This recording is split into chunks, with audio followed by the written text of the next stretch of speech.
Laetare Sunday, Rejoice Sunday, is what this particular Sunday has been traditionally called for centuries. We are just over the halfway point of Lent now.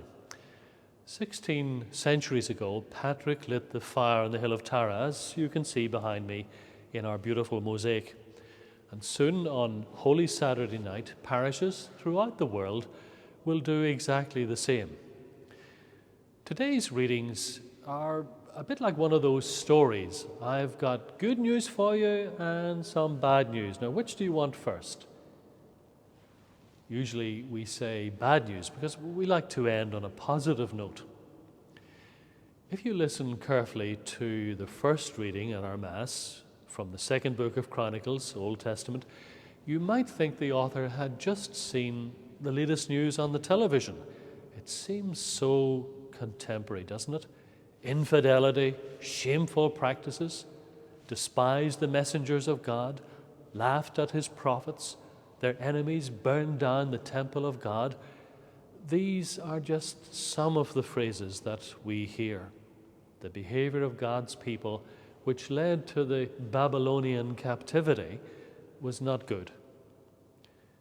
By way of contrast, let me remind you of a lovely story the great St. Augustine of the 5th century once told.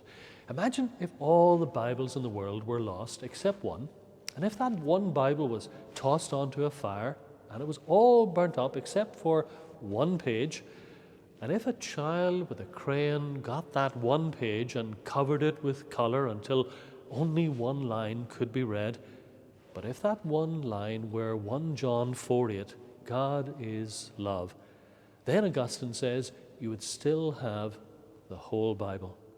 The man at the Hogan stand end of Croke Park wasn't wrong when he held up his placard, John 3:16, from our gospel today.